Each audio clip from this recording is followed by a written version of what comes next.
मिल्लत इस्लामिया अस्सलामु अलैकुम व रहमतुल्लाहि व बरकातुहू।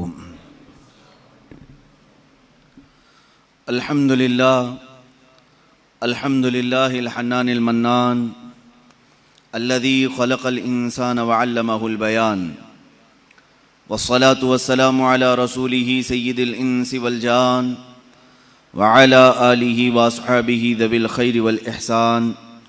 अम्मा बाद फ़अऊज़ु बिल्लाहि मिनश शैतानिर रजीम बिस्मिल्लाहिर रहमानिर रहीम। नून वल क़लमि वमा यस्तुरून मा अंत बिनिअमति रब्बिक बिमजनून व इन्न लक लअजरन गैर ममनून व इन्नक लअला खुलुक़िन अज़ीम। सदक़ल्लाहु मौलानल अज़ीम। बारगाह रिसालत मुआब सल्लल्लाहु तआला अलैहि वसल्लम में दुरूद पाक का हदिया पेश करें। अल्लाहुम्मा सल्लि अला सय्यिदिना व मौलाना मुहम्मदिन मअदनिल जूदि वल करम व आलिहि व अस्हाबिहिल किराम व इब्निहिल करीम व बारिक व सल्लिम सलातन दाइमतन सरमदन अबदा। अज़ीज़ान गिरामी वक़ार, आज की इस महफिल पाक में रसूल गिरामी वक़ार सल्लल्लाहु तआला अलैहि वसल्लम की बारगाह बेकस पनाह में आपके अखलाक़ अज़ीमा के सिलसिले में गुफ्तगू करनी है। आला हज़रत इमाम अहले सुन्नत फ़ाज़िल बरेलवी रहमतुल्लाहि तआला अलैह ने बारगाह रसूल सल्लल्लाहु तआला अलैहि वसल्लम में खिराज अक़ीदत पेश करते हुए यूँ अर्ज़ करते हैं, तेरे खल्क़ को रब ने जमील किया, तेरे खुल्क़ को रब ने अज़ीम कहा, कोई तुझ सा हुआ है न होगा शहा, तेरे खालिक़ हुस्न व अदा की कसम। ये खुदा ने है मर्तबे तुझको दिया, न किसी को मिला है न किसी को मिले, कि कुरान मजीद ने खाई शहा, तेरे शहरो कलामो बका की कसम। अज़ीज़ान गिरामी वक़ार, कुरान अज़ीम खुद अल्लाह के हबीब सल्लल्लाहु तआला अलैहि वसल्लम के अखलाक़ अज़ीमा की गवाही दे रहा है। मैं आपको यूँ बता दूँ कि इंसान सिर्फ एक जिस्म और सूरत का नाम नहीं है। इंसान अच्छी आदतें और अच्छे अखलाक का पैकर हो तो वो इंसान कहलाया जाता है। और इंसान की सबसे अजीम चीज़ जो उसे मुमताज़ करती है, इज़्ज़त बख्शती है, उसके वो अच्छे आदात हैं, उसके अच्छे अखलाक हैं। जिसको आप कैरेक्टर कहें, आदतें कहें और जिबिल्लत कहें, खसलत कहें, ये वो तमाम चीज़ें हैं जिसमें इंसान ढल करके सारे लोगों में मुमताज़ बनता है। इसीलिए कुरान ने भी अफजलियत का जो मेयार रखा है वो न रंग पे रखा, न नस्ल पे रखा, और न माल पे, न जायदाद पे। कुरान अजीम ने कहीं पर अफजल होने का जो मेयार रखा है वह यूँ नहीं कहा कि तुम में जो सबसे गोरा है वो सबसे इज्जत वाला है। अल्लाह ने ये नहीं फरमाया कि तुम में जिसके पास ज्यादा माल है वो इज्जत वाला है। ना ही उम्र को रखा गया, किसी चीज को नहीं। हाँ, कुरान ने कहा इन्न अक्रमकुम इंदल्लाहि अतकाकुम, तकवे को रखा है कि बेशक तुम्हारी जमात में सबसे अफजल अल्लाह के नजदीक वो बंदा है जिसका तकवा ज्यादा है। तकवा ये अखलाक हसना की चीज है। अखलाक किसे कहते हैं पहले ये समझ लें, फिर हम अखलाक मुस्तफ़ा पर बात करें। इंसान जब दुनिया में आया है तो इसके जीने के अंदाज ये बताते हैं कि इसमें कुछ अच्छी चीज़ें हैं और कुछ बुरी चीज़ें हैं। मिसाल के तौर पर अगर वो मुस्कुराता है तो अच्छा लगता है, वही अगर किसी पर तमाचे लगाता है तो बुरा लगता है। इंसान की आंखें ही दो तरह की नजर आती हैं। देखने में आप खुद महसूस कर लेंगे किसी के साथ, अगर वो फैली हुई आंखों से तुम्हें देखे तो लगता है कि इसके अंदर रहम का दरिया ज्यादा है, और वही वो घूर करके देखने लगे तो ऐसा लगता है कि अक्खड़ मिजाज का आदमी है। यही है अखलाक जो इंसान के मिजाज को बदल देते हैं। गुफ्तगू करने का अंदाज ये अखलाक में से आता है। बात करो किसी के सामने बैठकर 5 मिनट, पता चलेगा अगर नरम गुफ्तगू करता है तो उसकी तबीयत मालूम पड़ जाती है। सख्त गुफ्तगू करता है उसी वक्त आप कतराने लगते हैं और महफिल से उठने की कोशिश करते हैं। इंसान की गुफ्तगू भी उसके अखलाक में से है, उसका देखना भी उसके अखलाक में से है, उसका मुस्कुराना भी उसके अखलाक में से है। इसीलिए मेरे आका सल्लल्लाहु तआला अलैहि वसल्लम की बारगाह में एक सहाबी आए और उन्होंने पूछा, या रसूल अल्लाह सल्लल्लाहु तआला अलैहि वसल्लम, अल्लाह ने इंसान को जो नेमतें दी हैं, अलग अलग नेमतों से नवाजा है, इसलिए कि सबसे ज़्यादा नेमतें इंसान को मिली हैं। तो हुजूर सल्लल्लाहु तआला अलैहि वसल्लम से उस सहाबी ने पूछा, आका इंसान को मिली हुई नेमतों में सबसे बड़ी नेमत क्या है? सबसे बड़ी नेमत क्या है? हुजूर पाक सल्लल्लाहु तआला अलैहि वसल्लम ने फरमाया, नेक अखलाक उसे मिले हों तो ये अल्लाह की सबसे बड़ी नेमत है, सबसे हसीन नेमत है उसके पास। इसीलिए लुकमान हकीम से भी पूछा गया, दुनिया के उस हकीम का तज़किरा कर रहा हूं जिसको कुरान ने भी बयान किया है। वो नबी नहीं थे, लेकिन उनकी बातें इतनी हिकमत से भरी हुई होती थीं कि लुकमान ने अपने बेटे को जो नसीहत की, कुरान ने उसको एक सूरे में बयान किया है। कुरान पाक में पूरा सूरे लुकमान आया है। हज़रत लुकमान के मुतालिक मशहूर है कि वह हर बीमारी का इलाज भी जानते थे और हिकमतों से भरी बातें करते थे।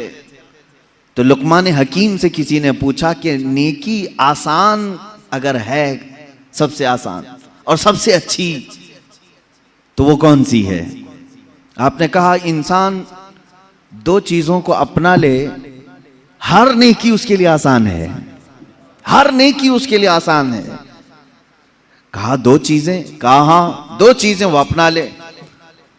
तो लोगों ने पूछा, है लुकमान वो कौन सी दो चीजें हैं? लुकमान हकीम ने कहा, एक पहली चीज ये है, जब बात करे तो नरम बात करे, जब मुलाकात करे तो मुस्कुरा दिया करे। कौन सी बड़ी मुश्किल चीज है? बहुत आसान है। उन्होंने कहा नेकी बड़ी आसान है। इसीलिए मेरे आका सल्लल्लाहु तआला अलैहि वसल्लम की हदीस भी है, तबस्सुमुका फी वजही अखी का सदका, तुम अपने भाई को देखकर मुस्कुराओ तो भी एक सदका है। यह अखलाक हसना है। इंसान के कैरेक्टर उसका पता बताते हैं। और एक बात, एक सहाबी ने यह भी सवाल किया हुजूर पाक सल्लल्लाहु अलैहि वसल्लम की बारगाह में, आका वालिदैन अपने बच्चों को कोई गिफ्ट देना चाहें, हदिया देना चाहें तो क्या दें?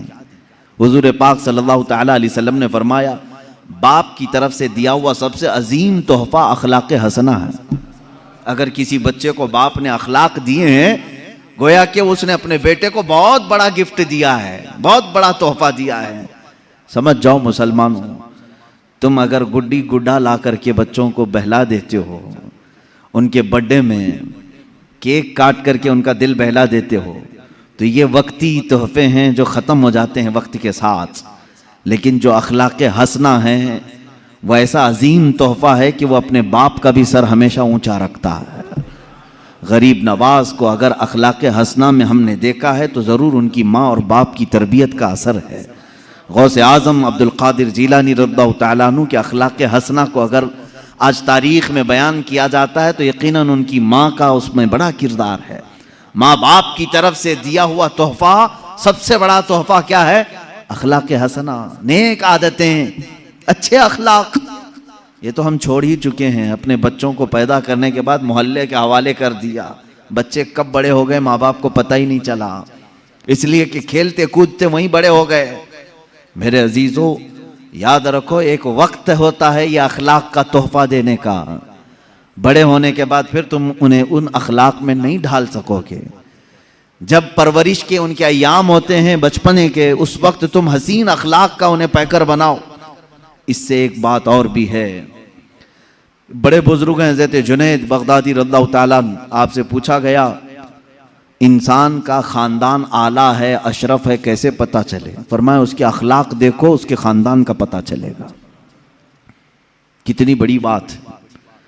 उसके अखलाक व किरदार उसके नसब का पता देते हैं, उसके अशरफ और आला होने का पता देते हैं। एक बात याद रखें, जो आला किस्म के लोग होते हैं, आला खानदान से, उनके अखलाक भी आला होनी चाहिए। हाँ, अगर अखलाक में खोट आ गई तो फिर दुनिया तुम्हें शक की नजर से देखेगी कि नसब इसका सही है या नहीं है। नसब अगर गंवा बैठता है तो फिर अखलाक में भी गिर जाता है। अल्लाह हिफाजत फरमाए। अजीज़ा ने गिरामी, अखलाक करीमा एक ऐसी बड़ी दौलत का नाम है जिसको तुम बाजार से खरीद नहीं सकते। ये कहीं मिलती होती तो लोग पैसे दे करके खरीद लेते। जानते हो, आज बहुत सारे ऐसी तंजीमें हैं या बहुत सारे ऐसे इंस्टीट्यूट हैं जहां अखलाक सिखाने के लिए अभी स्कूल शुरू किए गए हैं, और कुछ वो लोग हैं जो कैरेक्टर सर्टिफिकेट बांटते भी हैं। इसका कैरेक्टर कैसा है, इसके अखलाक कैसे हैं। कौन लोग जो औरतों को नंगा नाचते हुए देख करके मुस्कुराते हैं, हंसते हैं, वो दूसरों को अखलाक की सर्टिफिकेट दे रहे हैं।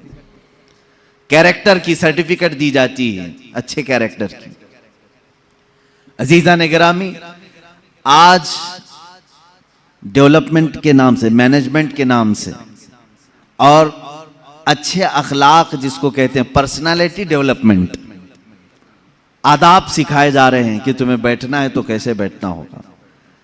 मैं एक बड़े शहर में इसी तरह के एक इंस्टीट्यूट में गया था जहां एक माहिर टीचर, एक माहिर प्रोफेसर वो स्टूडेंट्स को तालीम दे रहे थे कि बड़े लोगों के अखलाक कैसे होते हैं, आदाब कैसे होते हैं।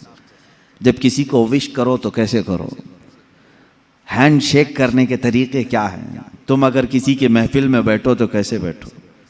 अल्लाह की कसम मैं बताऊं, मैं सुनता रहा और उनको देखता रहा, और फिर अगर मैंने सीरत मुस्तफ़ा को खोला तो एक एक चीज़ अखलाक हसना में मुस्तफ़ा के पाई जाती है।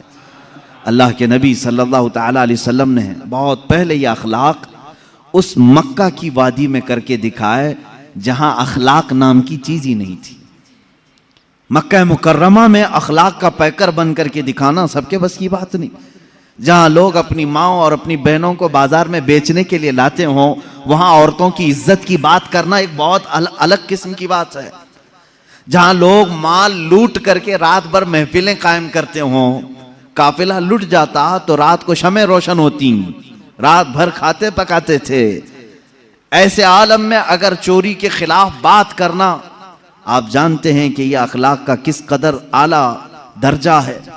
अल्लाह के हबीब सल्लल्लाहु ताला अलैहि वसल्लम ने उस मक्का की वादी में 40 साल अपने अखलाक का ऐसा सिक्का बिठाया कि दुश्मन हो, कुफार हो, मुशरिकीन हो, सब एक ही नाम से आपको याद करते थे, हादा अमीनुन हादा सादिकुन, ये अमीन है और ये सादिक है। यानी जिन्होंने कत्ल का मंसूबा बनाया हुजूर का, उनसे भी अगर जाकर पूछते तो कहते नहीं, उनके अमीन होने में और सादिक होने में कोई शक नहीं कहते थे। पूरी किताबें उठा करके देख लें, मक्का के काफिरों ने हुजूर सल्लल्लाहु ताला अलैहि वसल्लम को गालियां दी हैं, बहुत गालियां दी। क्या क्या कहा है वो बताऊं? जादूगर कहा, मजनू कहा, मिर्गी वाला कहा, माज़अल्लाह शायर कहा। लेकिन पूरे मक्का के काफिरों की बातों को खंगाल करके निकालो, कहीं किसी छोटे काफिर ने या बड़े काफिर ने मेरे आका के अखलाक पर एक बात भी नहीं कही, एक बात भी नहीं। गाली देने वाला तो जात को भी गाली देता है, कैरेक्टर को भी गाली देता है, लेकिन मक्का वालों ने ऐसी गाली हुजूर को कभी नहीं दी। हाँ, वो झूठी बातें थे जो करते थे, जादूगर कहना, शायर कहना, मजनू कहना, लेकिन कभी हुजूर पाक सल्लल्लाहु ताला अलैहि वसल्लम को उन्होंने झूठा नहीं कहा। इसलिए कि झूठ अखलाक ज़मीमा है, गिरे हुए अखलाक में से। इंसान कहाँ गिर जाता है? जहां उसकी आदतों में झूठ दाखिल हो गया। कभी रसूल करीम सल्लल्लाहु ताला अलैहि वसल्लम को मक्का वालों ने लालच की तोहमत नहीं लगाई, इसलिए कि इंसान रजालत जलालत के अमीक गहरे खाई में गिर जाता है जब वो लालची बनता है। हुजूर पाक सल्लल्लाहु ताला अलैहि वसल्लम को हवस या नफसानी ख्वाहिश के ताल्लुक से कभी उन्होंने इल्जाम नहीं लगाया, ना तोहमत लगाई, कभी इस तरह के जुमले नहीं कहे। दुश्मनों की बात कर रहा हूं मैं, इसलिए कि हवस और नफसानी ख्वाहिशात इंसान को हैवान बना देती हैं। अल्लाह के हबीब सल्लल्लाहु ताला अलैहि वसल्लम इस दुनिया में तशरीफ लाए, सबसे आला अखलाक लेकर के आए। खुद मेरे आका सल्लल्लाहु तआला अलैहि वसल्लम की जुबान से सुने मेरे अजीज़, हुजूर फरमाते हैं बुइस्तु लिउतम्मिमा मकारिमल अखलाक, मैं दुनिया में इसलिए आया हूं कि अखलाक के पैमाने जितने भी हैं सबसे आला अखलाक तुम्हारे सामने पेश करूं।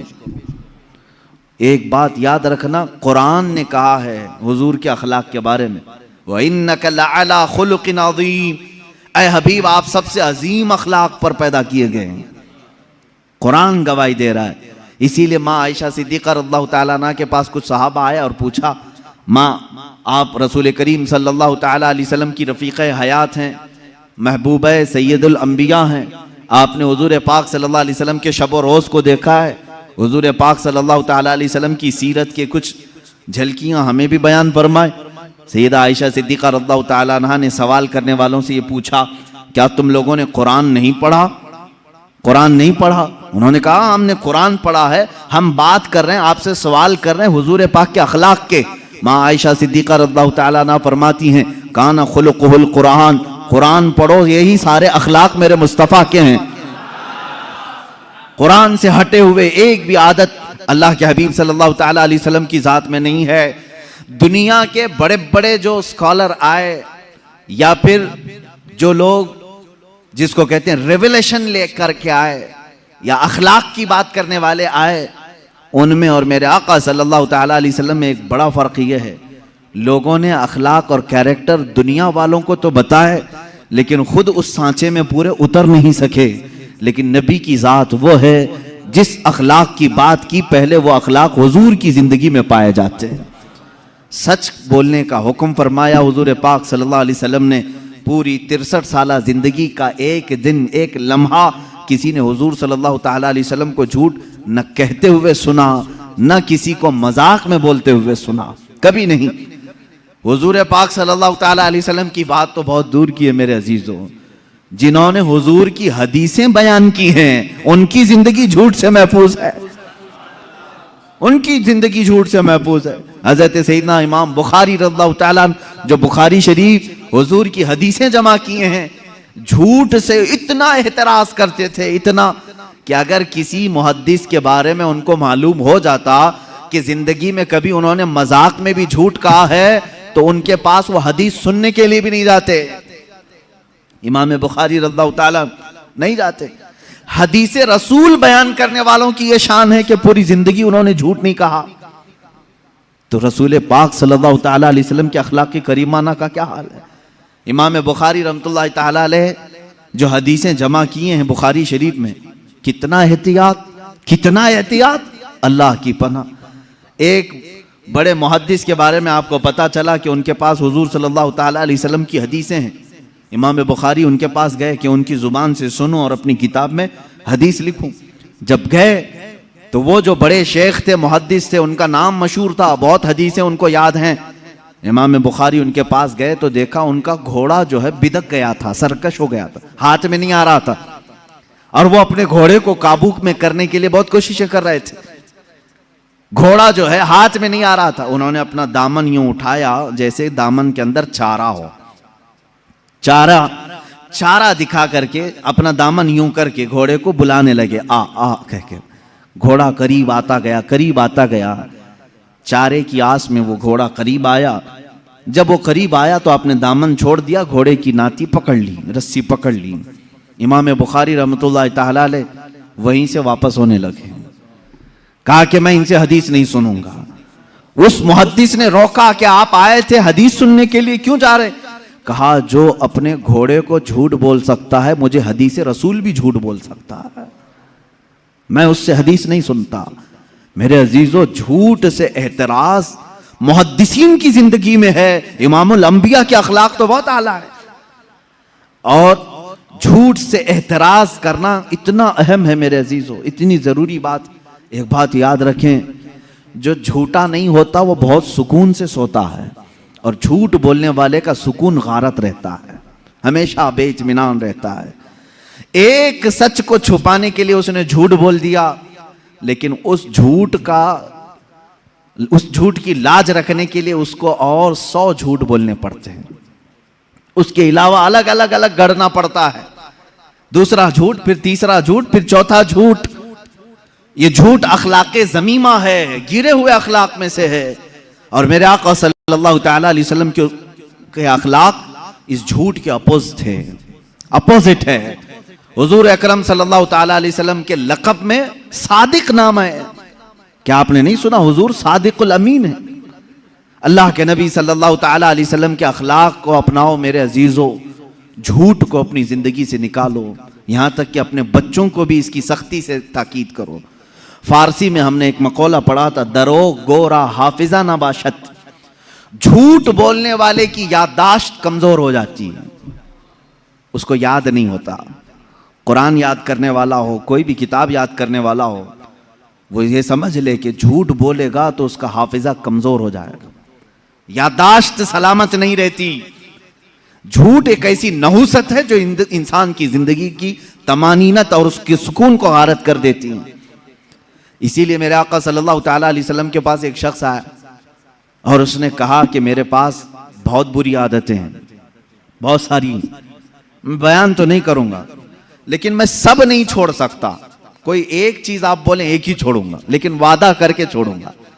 शराब पीता हूं, जुआ खेलता हूं, या जो भी काम हैं, बहुत सारी बुरी आदतें हैं, लेकिन आप एक आदत को बोले मैं छोड़ दूंगा, वादा करूंगा। हुजूर ने फरमाया पक्का वादा करेगा?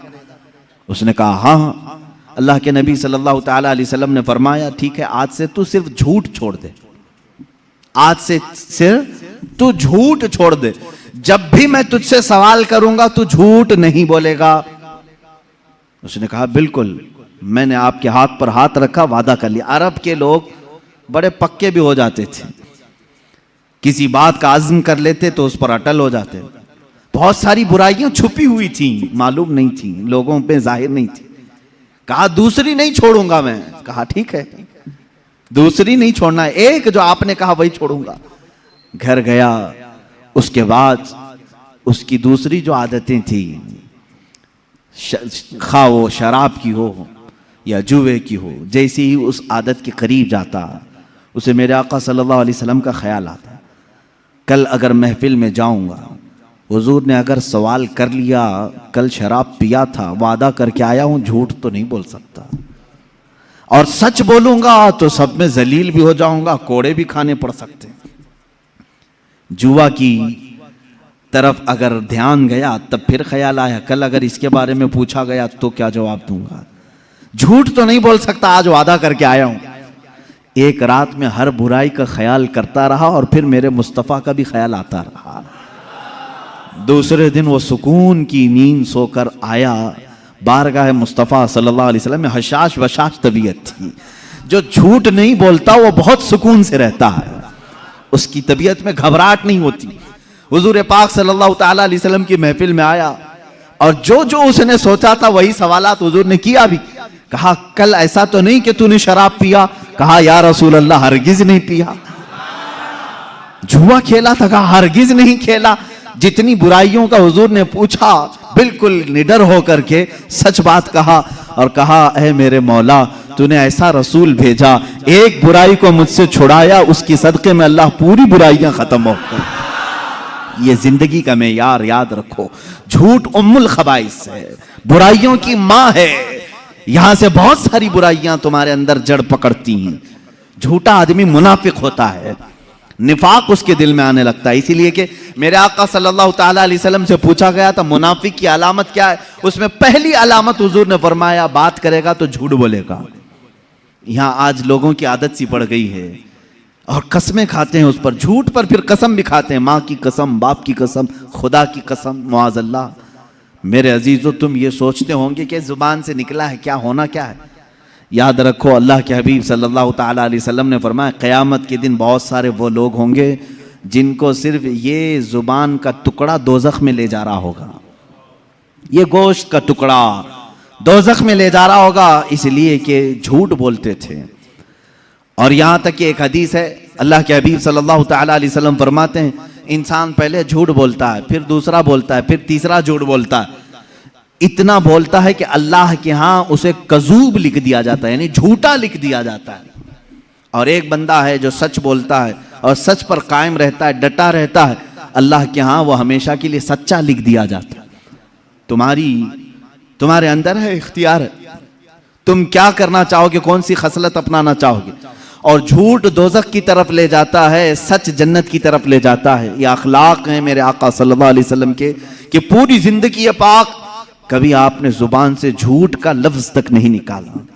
और वादा खिलाफी, मैं अखलाक गिनाता जाऊंगा मेरे अजीजों। अल्लाह के हबीब सल्लल्लाहु ताला अलैहि वसल्लम के अखलाक की करीमाना बहुत आला है, बहुत आला है। जिसमें हल्का सा भी नक्स हो, ऐब हो, वो हुजूर की जिंदगी में आया ही नहीं। तेरे तो वस्फ ऐब तनाही से हैं बरी, आला हज़रत ने फरमाया, तेरे तो वस्फ ऐब तनाही, कहते हैं बहुत हल्का ऐब, ऐब तनाही, बहुत हल्का ऐब जिसको बुरा कहा जा सकता है, वो भी हुजूर की जिंदगी में नहीं आया। तेरे तो वस्फ ऐब तनाही से हैं बरी, हैरा हूं मेरे शाह मैं क्या क्या कहूं तुझे। आका आपकी जिंदगी पाक में एक हल्का सा सुई के नाके के बराबर भी बुरा अखलाक आया नहीं, कोई बुरी आदत नहीं आई। बुरी आदतें जिसको आज भी बुरा कहा जाता है, वो अल्लाह के नबी सल्लल्लाहु अलैहि वसल्लम की जिंदगी में कभी नहीं सुनोगे। आप सच के पैकर थे, वादा वफाई में मुकम्मल थे। यहां तक कि हुजूर पाक सल्लल्लाहु ताला अलैहि वसल्लम जब किसी को वादा करते तो इतना ईफाए अहद का एहतमाम फरमाते थे, वादा वफाई का, कि जहां जिसको कह दिया। एक मर्तबा बाजार में किसी शख्स ने कहा कि मैं आ रहा हूं, आप रुके रहे हैं। आपने कहा हाँ मैं तेरे इंतजार में रुकता हूं। वो गया और भूल ही गया, पूरा दिन गुजर गया, वो आया ही नहीं। मेरे आका सल्लल्लाहु ताला अलैहि वसल्लम वहीं खड़े रहे, वहीं रह गए। काफी वक्त के बाद, वो तो भूला हुआ शख्स था, कई लोग आए, कहा अल्लाह के नबी सल्लल्लाहु ताला अलैहि वसल्लम यहीं खड़े रहते हैं। कहा एक शख्स ने मुझसे कहा था और मैं उसके आने का इंतजार कर रहा हूं, मैंने वादा किया था। वो तो भूल गया। वापस जब आया तो मेरे आका सल्लल्लाहु ताला अलैहि वसल्लम को उसी मकाम पर पाया, बहुत रोया। अल्लाह के नबी सल्लल्लाहु अलैहि वसल्लम ने उस शख्स से कहा, ए बंदे, मैं अल्लाह की तरफ से अखलाक आली, अजीम अखलाक को पूरा करने के लिए दुनिया में आया हूं, और मैं कभी वादा वफाई नहीं करता, वादे के खिलाफ नहीं करता। एक सहाबी वो मुशरिकीन में से आकर के हुजूर सल्लल्लाहु ताला अलैहि वसल्लम की बारगाह में ईमान लाए। वो ईमान वाले नहीं थे, पहले काफिरों की सोहबत में। काफिरों ने भेजा था हुजूर सल्लल्लाहु अलैहि वसल्लम के पास हालात देखने के लिए, कि देख करके आओ। तो इन्होंने कहा था मैं 3 दिन के अंदर लौट आऊंगा। वो मदीने आए, लेकिन अपना दिल दे बैठे। आए थे जासूसी करने के लिए, वो हुजूर अकरम सल्लल्लाहु अलैहि वसल्लम के अखलाक से मुतासिर वो ईमान लाए। उन्होंने कहा या रसूल अल्लाह सल्लल्लाहु अलैहि वसल्लम, अब मैं उस कुफार और मुशरिकीन की गलाजतों वाले इलाके में हरगिज नहीं जाऊंगा, मैं नहीं जाना चाहता। ईमान की बहारें मदीने में हैं, अखलाक आली यहाँ पर है। अल्लाह के नबी सल्लल्लाहु अलैहि वसल्लम ने फरमाया, मैं वादा खिलाफी करने वालों के साथ नहीं रहता। तुम अपनी जमात वालों से वादा करके आए थे, तुम पलट जाओ उनके पास, जाओ उनके पास, फिर अगर तुम्हारा दिल करे तो वापस फिर मदीने आ जाना।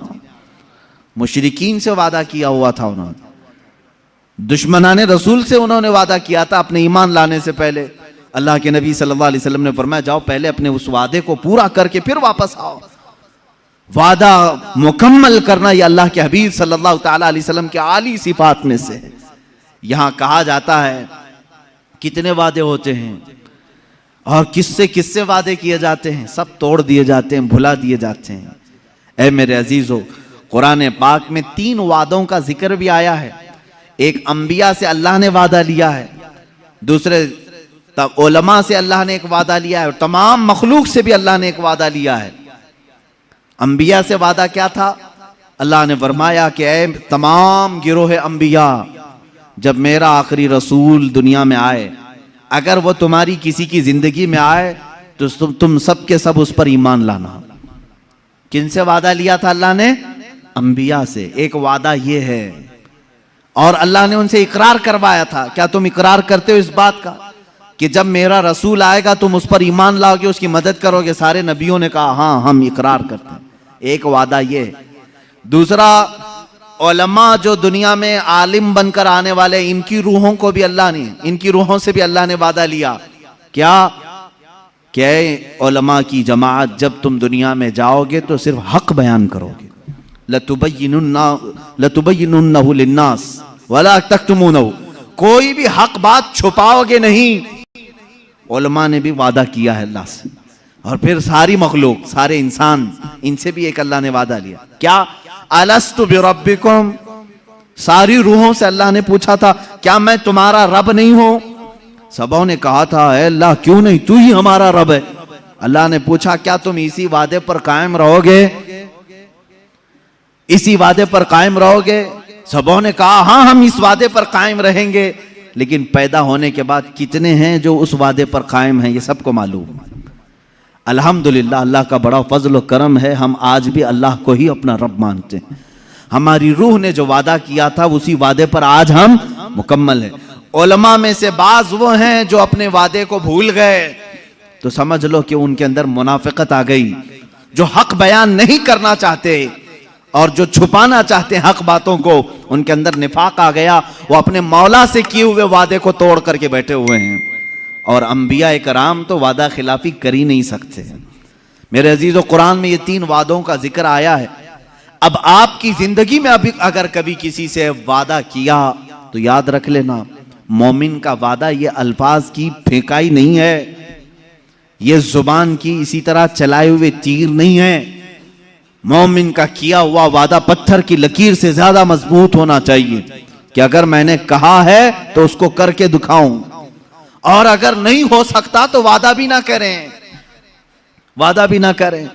आम तौर पर जो वादा खिलाफियां देखने आ रही हैं वो शादीशुदा जोड़ों में यही तो है। शादी से पहले बहुत सारे वादे, इफ़ाए अहद, बहुत कुछ होते हैं और सब झूठे होते हैं, एक दूसरे के खिलाफ हो जाते हैं। क्या वो मोमिन है? उनकी मोमिनाना शान है ये ईमान की शान है कि किसी लड़की को पागल बनाने के लिए, अपने दामे फरेब में फंसाने के लिए उससे लंबे चौड़े वादे किए, उससे क्या क्या कहा, चांद पे ले जाऊंगा, तारे तोड़ लाऊंगा। ये सोचते होंगे कि ये सिर्फ अल्फाज हैं। अल्फाज औरों को कहने दो मेरे अजीज, मोमिन सिर्फ अल्फाज फेंकता नहीं, मोमिन जो कहता है उसको मुकम्मल करके रहता है। ईमान वालों का तकाजा यह होना चाहिए कि वो किसी से भी वादा करे तो पूरा करे। अल्लाह के नबी सल्लल्लाहु ताला अलैहि वसल्लम जानवरों से भी अगर वादा करते तो पूरा करते थे। जानवरों की बात, अल्लाह के नबी सल्लल्लाहु ताला अलैहि वसल्लम ने फरमाया किसी जानवर से भी इस तरह का सुलूक ना करो। आप यहां अपने अखलाक को अगर बदलना चाहें तो सीरत मुस्तफ़ा का पूरा मुताला शुरू करो। अल्लाह के हबीब सल्लल्लाहु ताला अलैहि वसल्लम के अखलाक आली है। क्या आपने कभी किसी से वादा खिलाफी नहीं की? सादिकुल वादिल अमीन, आप वादे को भी सच्चा करने वाले और अमानतदार थे। अल्लाह के नबी सल्लल्लाहु ताला अलैहि वसल्लम के अखलाक में कभी झूठ आया, कभी वादा खिलाफी आई। तीसरी बात मैं जिक्र कर रहा हूं, अमानतदारी में मेरे आका की कोई मिसाल नहीं। अमानतदारी, अमानत इंसान के अखलाक में बहुत आला अखलाक हैं। जो बंदा अमानतदार होता है वह अल्लाह के नज़दीक भी मोहतरम होता है, बहुत मुअज़्ज़म है, मुकर्रम है। अमानत किसे कहते हैं? कोई भी चीज़ तुम्हारे पास रखी गई, उसे संभालने को कहा गया, फिर जब उस शख्स ने वापस मांगा तो तुम उसको वो चीज़ वापस लौटा दो। अभी इसमें पैसे भी हो सकते हैं, सामान भी हो सकता है, बातें भी हो सकती हैं, बातें भी हो सकती हैं। कोई भी चीज़ अगर तुम्हारे पास अमानत के तौर पर रखी तो अमानतदार वही शख्स है जो रखी हुई चीज में खुर्द बुर्द ना करे, उससे पूछे बगैर कोई चीज उसमें इस्तेमाल ना करे।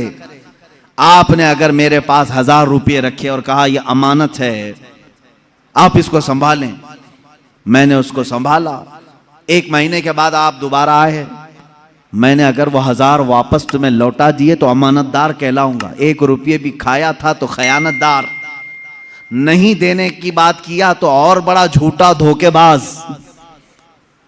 खयानतदार, कम करने वाला और ना देने वाला, हड़प करके गसब करने वाला, धोखेबाज, अल्लाह की बारगाह में उसका और बड़ा अजाब है।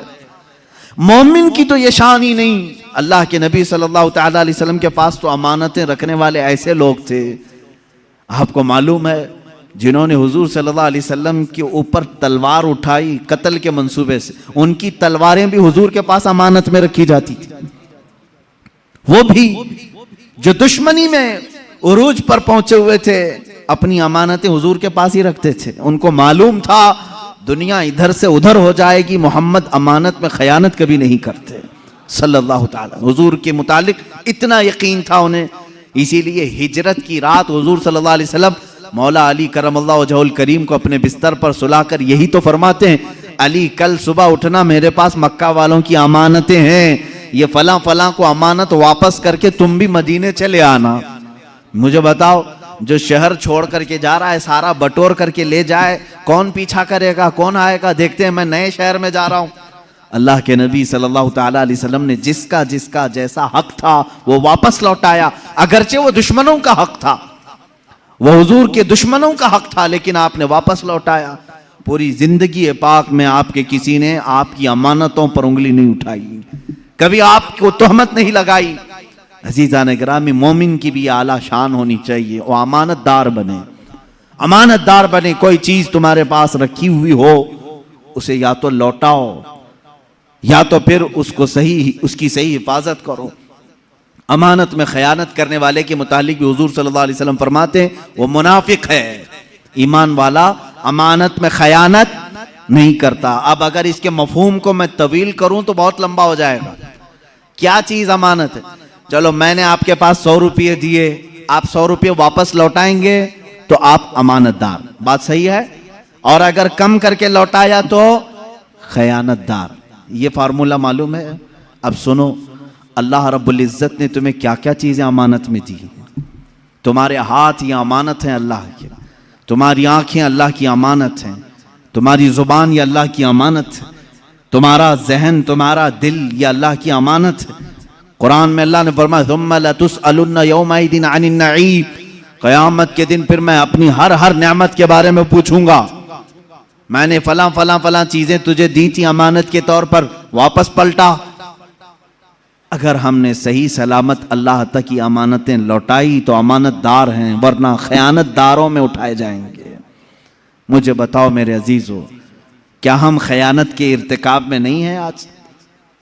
आज हमारी आंखों का वही इस्तेमाल हो रहा है जो मौला चाह रहा है?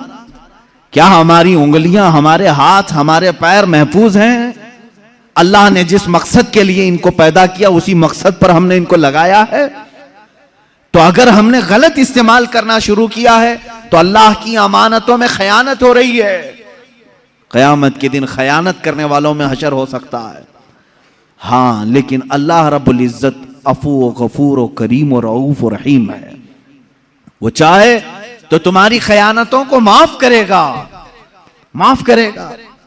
फिर से अल्लाह तबारक व तआला तुम्हें पाक व साफ करके उठाएगा। तौबा कर लो। अब तक अगर खयानत की थी अपने हाथों से, अपने आंखों से या अपनी जुबान से, तौबा कर लो, बाज आ जाओ। ये कहो ए बारे इलाहा, तेरी दी हुई आंखें मैंने गलत जगह इस्तेमाल की, तेरी दी हुई जुबान से मैंने गलाजतें निकाली। ए रब्बे जुल जलाल, तूने कुरान पढ़ने के लिए मुझे जुबान दी थी। कुरान में कहा था वक़ूलु लिन्नासि हुस्ना, लोगों से अच्छी अच्छी बातें करो, लेकिन जुबान खुलती थी तो गाली गलोच भी आई, झूठ भी आया, गीबत भी आई, चुगली भी आई, गाने बजाने भी आए। ये तमाम चीजों से अपनी जुबान को गलीज कर लिया, अमानत में खयानत हो गई। लेकिन याद रखो, जब किसी बंदे को ये एहसास हो जाए कि मैंने अल्लाह की अमानतों में खयानत किया है तो फौरन पलट आए अल्लाह की बारगाह में। इसीलिए कि रब ताला फरमाता है अब भी हमारा दरे रहमत खुला है, तुम्हारी खयानतों को अल्लाह माफ करेगा, अल्लाह माफ फरमाएगा। अजीज़ान गिरामी, वक़ार रसूल करीम सल्लल्लाहु तआला अलैहि वसल्लम के अखलाक में झूठ कभी नहीं आया, वादा खिलाफी कभी नहीं आई, अमानत में खयानत कभी नहीं आई। ये तो वो चीजें हैं जो मुनाफिकत पैदा करती हैं। हुजूर अकरम की जिंदगी पाक में कभी ये चीजें नहीं आई।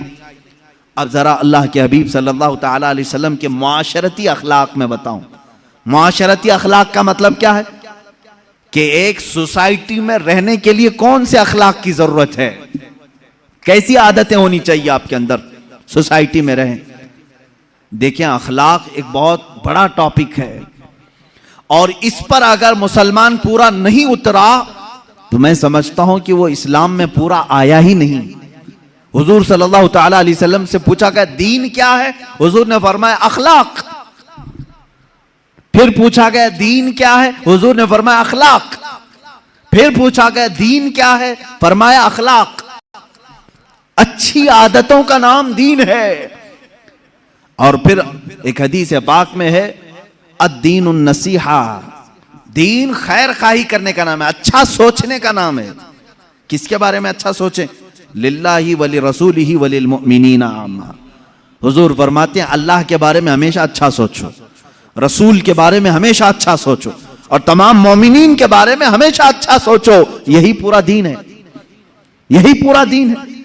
मेरा अल्लाह करीम है, रहीम है, गफूर है, सत्तार है, जब्बार है, मैंने उसके मुतालिक हमेशा अच्छा सोचा, ये दीन है। रसूल के बारे में अच्छा सोचो, ले रसूल ही, मेरे रसूल आला अखलाक वाले हैं, मोहब्बतों के पैकर हैं। रसूल करीम जूदो सखा के हामिल हैं। रसूल करीम सल्लल्लाहु ताला अलैहि वसल्लम दुनिया के सबसे अशरफ आला अकमल इंसान हैं, अजमल इंसान। मैंने अच्छा सोचा हुजूर के मुतालिक, ये दीन है। और फिर रही बात मोमिनीन के लिए भी हुजूर ने फरमाया अच्छा सोचो, वलिल मुमिनीना आम्मा, तमाम मोमिनों के बारे में खैर खाई करो। यह अखलाक है और यही दीन है। अब हुजूर अकरम सल्लल्लाहु ताला अलैहि वसल्लम से पूछा गया ईमान, ईमान का एक हिस्सा हुजूर से पूछा गया, ईमान क्या है? हुजूर ने 70 शाखें बयान फरमाई हैं ईमान की। ईमान के कितने शाखें हैं? 70 शाखें हैं, 70 डिपार्टमेंट हैं। हुजूर पाक सल्लल्लाहु ताला अलैहि वसल्लम ने उसमें से एक बयान ये फरमाया, अल मुस्लिम मन सलिम अल मुस्लिमून मिन लिसानिही व यदिही। मुसलमान तो वो है जिसके हाथ से और जिसकी जुबान से दूसरे मुसलमान महफूज हो, जिसके हाथ से और जिसकी जुबान से दूसरे मुसलमान महफूज हो, वो इस्लाम के आला अखलाक पर है। ईमान का एक हिस्सा ये है, हुजूर पाक सल्लल्लाहु अलैहि वसल्लम फरमाते हैं अन तुहिब्ब लि अखीही मा युहिब्बु लि नफ्सी, मा तुहिब्बु लि नफ्सी, तुम अपने भाई के लिए वही चीज पसंद करो जो अपने लिए पसंद करते हो। यह अखलाक है। यही ईमान वालों के साथ, मोमिनीन के साथ खैर खाही करने का मामला है, मतलब है। और अल्लाह के हबीब सल्लल्लाहु ताला अलैहि वसल्लम ने सिर्फ बयान नहीं किया बल्कि करके दिखाया है हमेशा। अल्लाह के रसूल सल्लल्लाहु ताला अलैहि वसल्लम जो अपने लिए पसंद फरमाते थे वही सारे सहाबा के लिए पसंद करते थे। गुरूर, तकब्बुर, नखुवत, घमंड, इन तमाम चीजों से मेरे आका सल्लल्लाहु ताला अलैहि वसल्लम बहुत दूर थे। कभी आपने किब्र नहीं फरमाया। खुद फरमाते हैं मैं सैयदुल अव्वलीन हूं, सैयदुल आखिरीन हूं, वला फख्र, लेकिन मैं इस पर घमंड नहीं करता। हुजूर पाक सल्लल्लाहु ताला अलैहि वसल्लम फरमाते हैं अना सैयदु वुल्दी आदम वला फख्र, मैं आदम की सारी औलाद का सरदार हूं लेकिन इस बात पर घमंड नहीं करता। अल्लाह के हबीब सल्लल्लाहु अलैहि वसल्लम फरमाते हैं मैं इस पर तकब्बुर नहीं करता, बड़ाई नहीं मारता। अल्लाह के रसूल सल्लल्लाहु ताला अलैहि वसल्लम ने मुआशरती अखलाक जो बयान किए हैं वो आज जरूर सुनो और दूसरों तक पहुंचाओ। सोसाइटी में रहने के लिए कौन से अखलाक चाहिए? आप एक मुआशरे में रह रहे हैं, एक मोहल्ले में रह रहे हैं, आपके अखलाक कैसे रहें? रसूल करीम सल्लल्लाहु ताला अलैहि वसल्लम की तालीमात जब पढ़ो, अल्लाह अल्लाह, मेरे आका फरमाते हैं मेरी उम्मत में से वो ईमान वाला है ही नहीं कि रात को खाना पेट भरकर खा के सोया हो और उसका पड़ोसी भूखा सो रहा हो। उसके पड़ोसी के घर में अगर खाना नहीं था और तुम्हारे घर में खाना पका था तो तुमको अल्लाह के नबी सल्लल्लाहु अलैहि वसल्लम ने फरमाया अभी तुम ईमान के दर्जे को पहुंचे नहीं। यह है मुआशरती अखलाक, सोसाइटी के अखलाक कि जिस जगह तुम रह रहे हो अपने साथ दूसरों की फिक्र रखना। मैं खा रहा हूं तो मेरे बगल वाले का क्या हाल है, अगर वो लोग भी अच्छे हैं तो तुम भी अच्छे खाओ। आपके घर के अगल बगल पड़ोस में सारे लोग अच्छी चीजें खा रहे हैं तो तुम भी खाओ।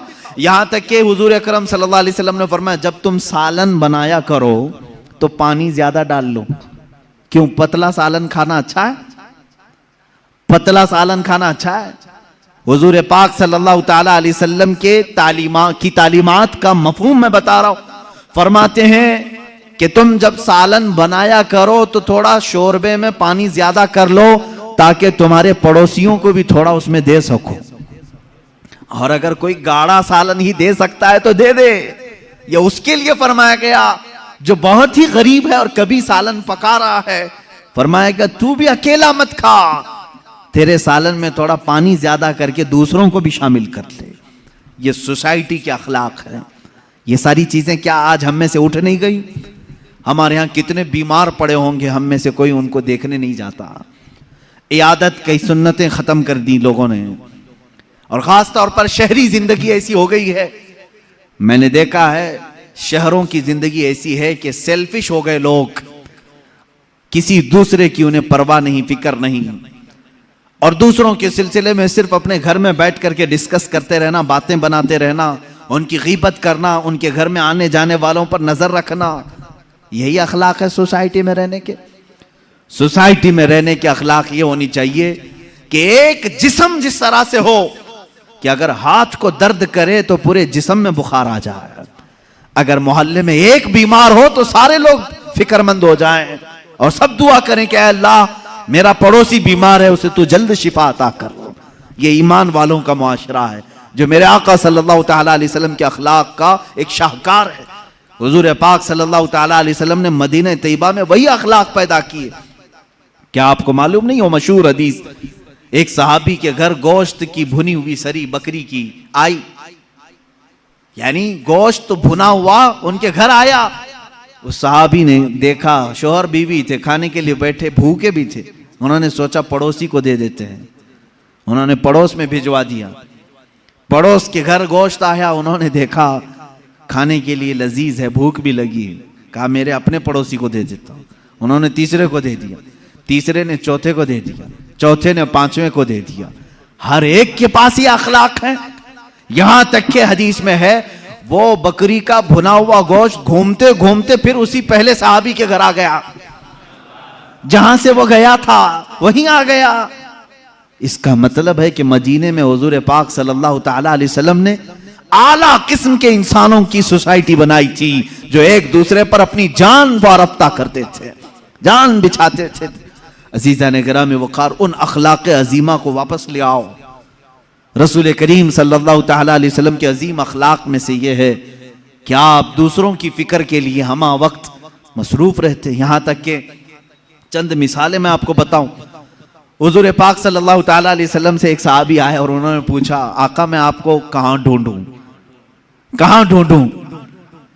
वो ढूंढ ढूंढ करके आए थे मदीने में, और एक जगह हुजूर पाक सल्लल्लाहु अलैहि वसल्लम से मुलाकात हो गई। हुजूर ने देखा उनको, मुस्कुराया। जवाब क्या फरमाया?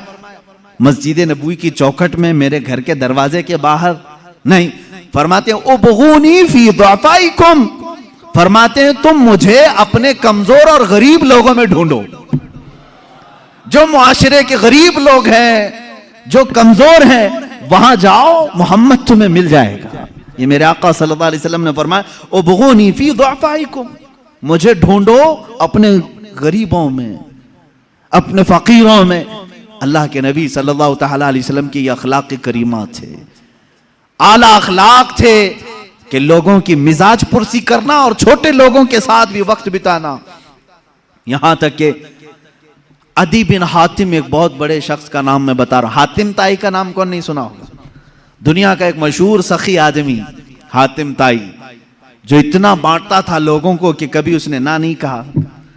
मशहूर है कि उसके 7 दरवाजे थे महल के, एक दरवाजे से कोई आता उसको इतना दिया जाता, फिर दूसरे दरवाजे पर आता तो उतना और दिया जाता, तीसरे दरवाजे पर आता तो उतना और दिया जाता।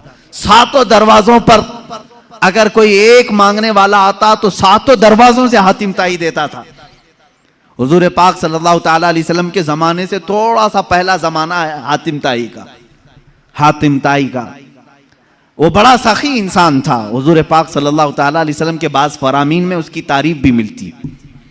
हातिम ताई बड़ा सखी आदमी था, लेकिन मेरे आका से ज्यादा सखी नहीं है। ये बात तो तयशुदा है। अच्छा, एक सवाल किसी ने ये भी किया है कि हातिम ताई के तो 7 दरवाजे थे, 7 दरवाजे थे, हर दरवाजे पर उतना उतना दिया जाता था। मोहम्मद अरबी सल्लल्लाहु अलैहि वसल्लम का एक ही दरवाजा था, ये बड़े सखी कि वो बड़े सखी। हातिम ताई बड़ा सखी है, 7 दरवाजे बांटने के लिए रखता। एक आशिक रसूल ने जवाब दिया, मियाँ साइल को, फकीर को दूसरे दरवाजे की हाजत उस वक्त होती है जब पहले दरवाजे से पेट भरकर नहीं मिलता। यहां तो इतना दिया जाता है कि दूसरे दरवाजे की हाजत ही नहीं। आला हज़रत फाजिल बरेलवी रहमतुल्लाह तआला अलैह ने फरमाया है, इमाम इश्क व मोहब्बत बारगाह रिसालत मुआब सल्लल्लाहु तआला अलैहि वसल्लम में फरमाते, मेरे करीम से गर कतरा किसी ने मांगा, दरिया बहा दिए हैं, दुर्बे बहा दिए हैं। सरकार में न ला है, मांगेंगे मांगे जाएंगे, मुंह मांगी पाएंगे। सरकार में न ला है न हाजत अगर की है। 2 चीजें हुजूर की बारगाह में नहीं है। क्या? ला का मतलब नहीं। आया कुछ मांगने के लिए, हुजूर ने कहा नहीं चल ये नहीं दूंगा। हुजूर ने ये कभी नहीं फरमाया पूरी जिंदगी में। ला का लफ्ज हुजूर के पास हुआ नहीं किसी फकीर के लिए। और दूसरी चीज है अगर यानी मेरे पास कोई आया, मैं कहा अगर नमाज पढ़ेगा तो दूंगा, अगर रोजा रखेगा तो दूंगा। हुजूर ने कभी किसी को बांटा है तो अगर पे भी नहीं दिया, अगर तो अच्छा बनेगा तो दूंगा, नहीं। आला हज़रत फरमाते हैं, सरकार में न ला है न हाजत अगर की है। वाह क्या जूदो करम है शहे बता तेरा, नहीं सुनता ही नहीं मांगने वाला तेरा। उस हातिम ताई के बेटे की बात कर रहा हूं, अदी बिन हातिम। अदी नाम था, अदी। ये एक जंग में हुजूर पाक सल्लल्लाहु तआला अलैहि वसल्लम के सहाबा के मध्य मुकाबिल आया। और अदी की बहन भी थी, बहन गिरफ्तार होकर के आ गई। अदी भाग करके मुल्क शाम चले गए। वो यमन में रहते थे, यमन में लड़ाई हुई, सहाबा गालिब आए, वो यमन से फरार होकर मुल्क शाम चला गया। अदी की बहन गिरफ्तार होकर मदीने तैयबा आई। हुजूर पाक सल्लल्लाहु तआला अलैहि वसल्लम ने सहाबा से फरमाया, अगरचे वो कैदी बनकर के आई, लेकिन हातिम की बेटी है, उसके साथ अच्छे अखलाक से पेश आओ। कैदियों के साथ अच्छे अखलाक से पेश आना मेरे आका की शान है। कैरेक्टर की सर्टिफिकेट बांटने वाले आज जो अमेरिका है सुपर पावर कहलाता है अपने आप को, Abu ग़ुरैब jail, Guantanamo Bay jail, ये दुनिया की बदनाम जमाना जेल, जहां कैदियों से ऐसा सुलूक किया गया है जहां जानवरों की साथ भी नहीं किया जाता। इराक के कैदी, इराक के, शाम के, ईरान के जो कैदी इनके यहां आए, उन जेलों में रख करके इतनी सजाएं दी गई, अल्लाह की पनाह। इनके अमेरिकी फौजियों ने कैदियों के मुंह में पेशाब किया है। ये तारीख में मौजूद चीजें हैं। और उनको अजियतों से ऐसा गुजारा है कि मैं बयान नहीं कर सकता उनके साथ क्या क्या किया जाता है। जानवरों से भी ज्यादा जलील उनके मुसले किए गए हैं, मुसले किए गए हैं, आंखों में सलाइयां फेरी गई। आज के जमाने में ये कैदियों के साथ इस तरह का सलूक करते हैं। अल्लाह के नबी सल्लल्लाहु तआला अलैहि वसल्लम ने कैदियों के साथ बुरा सलूक नहीं फरमाया। बदर से ही ले लें आप, जंगे बदर में तो 70 कैदी आ गए थे, लेकिन अल्लाह के नबी सल्लल्लाहु अलैहि वसल्लम ने किसी को न जलाने का हुक्म दिया न मारने का। बाद सहाबा कह रहे थे कि ये वही लोग हैं जो मक्का में सहाबा को मारते थे, कत्ल भी किया है इन लोगों ने, ये आज पकड़े गए, इनको मारें। नबी कौनैन सल्लल्लाहु तआला अलैहि वसल्लम ने उन कैदियों के मुतालिक कहा, जिसके पास फिदिया है फिदिया देकर के आजाद हो जाए, और जिसके पास फिदिया देने की रकम नहीं है वो मेरे 10 सहाबा को कोई हुनर सिखा दे, वो आजाद हो जाए। जंग में कैदी होकर के आए हैं, ऐसों को तो कोई नहीं छोड़ता।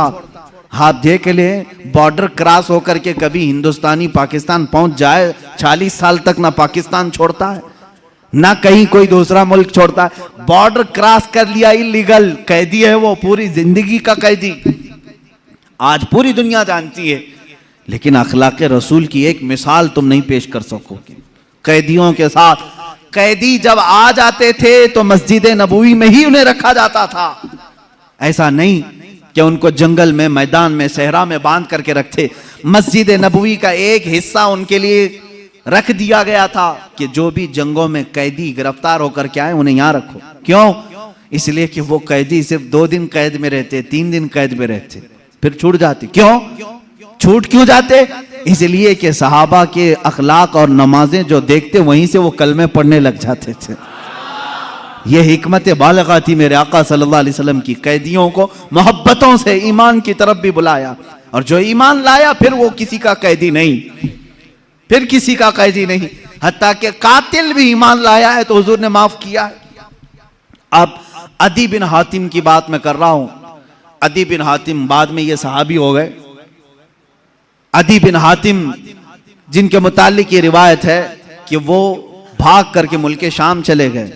उनकी बहन को हुजूर सल्लल्लाहु तआला अलैहि वसल्लम ने आज़ाद किया और कहा जाओ तुम्हारे भाई को भी खुशखबरी दे दो कि अगर वो आ जाएं तो उन्हें भी माफ कर दिया जाए। वो गई, जाकर के अदी से हुजूर की बड़ी तारीफें की, ऐसे अखलाक वाला मैंने कभी किसी को नहीं देखा। ऐ मेरे भाई चलो तो तुम मदीने मिल के आते हैं। वो अपने भाई को लेकर मदीने आई। हुजूर पाक सल्लल्लाहु तआला अलैहि वसल्लम से पहले तो मिलना नहीं चाह रहे थे। अदी जब आए हुजूर पाक सल्लल्लाहु तआला अलैहि वसल्लम ने मुसाफा किया और हाथ अपने हाथ में लेकर के ही चलने लगे। वो ईमान वाले नहीं, हाथ अपने हाथ में लेकर मस्जिद नबवी की तरफ चलने लगे। अदी कहते हैं कि मुझे तो ईमान लाना नहीं था, हुजूर पाक सल्लल्लाहु तआला अलैहि वसल्लम को सिर्फ देखने के लिए आए थे। वो अपने आला बाप के बेटे हातिम ताई का बेटा था, बहुत अच्छे अखलाक वाला हातिम ताई। लेकिन हुजूर पाक सल्लल्लाहु तआला अलैहि वसल्लम के पास जब हातिम ताई का बेटा आया है, मस्जिद नबवी जाने से पहले रास्ते में एक बूढ़ी औरत दौड़ती हुई आई। उलझे हुए बाल हैं, पुराने कपड़े हैं, धूल में हटी हुई है, लोगों को हटाते हटाते आ रही है। अल्लाह के नबी सल्लल्लाहु अलैहि वसल्लम रुक गए। सहाबा ने कहा हुजूर ये तो पागल औरत है, बदजुबान है, बहुत बोलती है, आपके पास आएगी वक्त जाया करेगी, कुछ ना कुछ बोलती रहेगी। हुजूर ने फरमाया हटो उसको आने दो। सहाबा रोक रहे थे, वो खातून आगे बढ़ती आई। अल्लाह के नबी सल्लल्लाहु अलैहि वसल्लम ने फरमाया मुझे मालूम है पूरे मदीने में उसकी कोई बात नहीं सुनता, अगर मैं भी ना सुनूं तो वो किसको सुनाएगी। अदी बिन हातिम कहते हैं मेरा हाथ मेरे आका सल्लल्लाहु अलैहि वसल्लम के हाथ में था। वो खातून आई, मिनट 2 मिनट नहीं घंटों खड़ा करके रखी रही, बात करती रही, बात करती रही, बात करती रही, और कही हुई बात वही पलटा पलटा कर दोबारा वही बातें करती रही। अदी बिन हातिम कहते हैं मैं हुजूर को देख रहा था, उस औरत की बात को ऐसे सुन रहे हैं जैसे किसी बड़े दानिशमंद की बात सुन रहे हो। बार बार उसे सर हिला करके कहते हैं हाँ अच्छा ऐसी बात है, अच्छा ऐसी बात है। अदी बिन हातिम कहते हैं ये अल्लाह का रसूल है जो सामने वाले को ये एहसास भी होने नहीं देता कि वो पागल है, ये एहसास भी होने नहीं देता कि उसका ज़हनी तवाज़ुन खराब है। वो औरत फख्र से कहती थी कि तुम लोग मुझे पागल कहते हो, दुनिया का सबसे आला इंसान मेरी बात सुनता है, सबसे आला इंसान मेरी बात सुनता है। लोगों की फीलिंग को समझा करो, किसी से थोड़ी देर बैठ करके तुम गुफ्तगू सुन लो तो उसकी फीलिंग बढ़ जाती है। अजीजा ने गिरामी, अदी कहते हैं मैं उसी वक्त ईमान ले आया। मैंने ऐसे अखलाक किसी के नहीं देखे जो आम किस्म के लोगों की भी बातें सुनने के लिए खड़ा हो जाता हो और उसे एहसास होने नहीं देता। अजीजा ने गिरामी वक़ार, मुझे आज बड़ा कल होता है उन बच्चों को जिनकी माएँ रोते हुए आकर कहती हैं मेरा बेटा 2 मिनट भी मेरे पास बैठता नहीं, मेरी बातें नहीं सुनता। क्या तुम्हारी माँ पागल हो चुकी है? क्या तुम्हारी माँ बेवकूफ़ हो गई है, बूढ़ी हो गई है? आज तुम उसके पास वक्त नहीं गुजारना चाहते? बाप के पास कौन ऐसा बेटा है जो थोड़ी देर बैठे? इंसाफ करो ऐ जवानो। तुम अपने उन दोस्तों के साथ पूरी पूरी रात बिताते हो जो तुम्हारे पैसों के लालची, तुम्हारे मनसब के लालची हैं, और जिसने पूरे खून पसीने की कमाई से तुम्हारे जिस्म में ताकत भरी, उसके पास आधा घंटा नहीं बैठना चाहते। अब टाइम नहीं है अभी मेरे पास, जा रहा हूं दोस्तों के पास। तुम्हारी दुनिया का सबसे बेहतरीन कोई दोस्त है वो तुम्हारा बाप है, सबसे बेहतरीन दोस्त तुम्हारी माँ है, उसके पास अपना वक्त क्यों नहीं शेयर करते? ये मेरे पास दर्द भरी हुई दास्तानों की फेरिस्त है जो माँ और बाप सिर्फ ये चाहते हैं कि हमारे बच्चे थोड़ा वक्त हमारे साथ भी बिताएं। बुढ़ापे में हमारी बातें सुनने वाला अब कोई नहीं है। याद रखो, तुम्हारे बाप और माँ की जो तुमने जवानी में ताजीम की, ये अलग मकाम रखती है। असल ताजीम तो वो है जब तुम जवान हो और वो बूढ़े हो चुके हो। वो पूछी हुई बात को बार बार पूछ रहे हो तुमसे, एक ही सवाल को दोहरा रहे हो बार बार। तुम चिल्ला करके कहोगे अम्मा अभी तो बताया था, बार बार क्या पूछती है? ना मेरे अजीज, तुम उम्मत मुस्तफा हो। मेरे आका सल्लल्लाहु ताला अलैहि वसल्लम एक ऐसी औरत जिसके मदीने में कोई बात नहीं सुनता, एक ही बात को 70 बार सुना होगा, लेकिन कभी हुजूर ने नहीं फरमाया अभी थोड़ी देर पहले तूने कहा था ना। उसकी बात, हर बात सुनते रहे। अपने माँ बाप में से जब कोई बुढ़ापे को पहुंच जाए, वो तुमसे बार बार सवाल करने लगे, तो उन्हें ये एहसास भी होने नहीं देना कि उन्होंने तुमको इससे पहले भी कोई बात पूछी थी। हर बार नई ताजगी के साथ जवाब दो, हाँ अम्मा ऐसी बात तो है। कभी तुम्हारी माँ ने पूछा बेटा सुबह नाश्ता किए थे? कहा हाँ अम्मा नाश्ता हो गया। थोड़ी देर के बाद फिर पूछी अम्मा बेटा नाश्ता किए थे? कहा हाँ अम्मा अभी तो नाश्ता किया था। फिर पूछा उसने नाश्ता किए बेटा? कहा हाँ अम्मा नाश्ता किया। ये नहीं कि अम्मा अभी तो बताया फिर पूछ रही हूं, नहीं, उसे ये एहसास तक होने ना दो कि उसने 2 बार तुमको पहले पूछा है। यह है माँ बाप की ताजीम, यह है हुस्न अखलाक। अल्लाह के नबी सल्लल्लाहु ताला अलैहि वसल्लम उनकी बातें सुनते थे जिनकी दुनिया में कोई नहीं सुनता था। इसीलिए शायर ने कहा है लगाते हैं सीने से उसको भी आका जो होता नहीं मुंह लगाने के काबिल, जो होता नहीं मुंह लगाने के काबिल है। मेरे अजीजों, यही तो एक भरम हमारे पास है, यही तो एक आस हमारे पास है। आज हमारी कोई सुनता है तो सिर्फ मुस्तफ़ा करीम का दरबार है, मेरे आका सल्लल्लाहु ताला अलैहि वसल्लम। ये आस बढ़ जाती है, हमारी उम्मीदें बढ़ जाती हैं कि हमारी अगर दुनिया में आज कोई नहीं सुन रहा, इंशाअल्लाह एक दिन मदीने पहुंचकर सब सुनाएंगे, सब सुनाएंगे। मेरे आका सल्लल्लाहु ताला अलैहि वसल्लम धुतकारेंगे भी नहीं, इनकारेंगे भी नहीं, सुनेंगे पूरी बातें। यहां तक कि अल्लाह के नबी सल्लल्लाहु ताला अलैहि वसल्लम के पास लोग आते अपनी दर्द की दास्तानें सुनाने के लिए। कभी आपने महसूस किया कि मेरी जिंदगी ऐसी तो बन जाए, कोई मेरे पास आकर के अपने गम को सुना ले? मैं अपनी तारीफ नहीं करता, कभी कभार मेरे पास ऐसा होता है, लिखने में बैठा हूं, पढ़ने में मसरूफ हूं, कोई दर्द के मारे हुए लोग या कोई खातून औरतें जब बात करती हैं तो बहुत ज्यादा बात करती हैं। होता है कि डांट दिया जाए, रख दिया जाए, लेकिन अखलाक मुस्तफ़ा ये होते हैं, हम ये सोच लेते हैं कि शायद थोड़ी देर बात करने से इसकी दिल की भड़ास निकल जाए, इसका दिल हल्का हो जाए। अगर अल्लाह ने मुझे जरिया बना लिया तो ये भी उसका इनाम है। बनो इस तरह से कि तुम्हें कोई अपना दर्द सुना सके, तुम्हारे कंधे पर सर रख करके रोकर अपना हल्कान कर सके, 2 आंसू तुम्हारे सामने बहा ले तो उसे हल्का लगने लगे। ये नहीं कि तुम हर एक से जी छुड़ाते हुए, जान छुड़ाते हुए भागते रहो। कितनी माएं आज तुम्हारे इंतजार में, उन जवानों की। मैंने शायद इससे कबल भी कहा हो अपनी तकरीरों में, फिर मैं आज दोहराता हूं। एक नौजवान है, आज भी मैं बच्चों से कहता हूं वक्त को गनीमत जानो। मेरे अजीज बच्चों, जो अल्लाह ने तुम्हें माँ बाप की दौलत से नवाजा है, ये दोबारा नहीं मिलते। एक बार इनका जनाजा निकल जाता है तो दुनिया में अंधेरा छा जाता है। फिर दोबारा बाप की जैसी कोई छत भी नहीं मिलती और माँ के जैसा कोई साया भी नहीं मिलता। ये याद रखना हमेशा। एक नौजवान को मैंने देखा था, वो बड़ा अय्याश तबीयत का था, माँ बेवा है, बहुत पहले ही शौहर का इंतकाल हो गया था। बच्चा सिर्फ 4 साल का था या छोटा सा था। जब से वो घरों के काम कर करके अपने बच्चे को पालती थी, जवान हुआ तो औबाशों की सोहबत में लग गया, बदमाशों की सोहबत में आ गया। माँ को अब इससे बड़ा धचका और क्या लगे।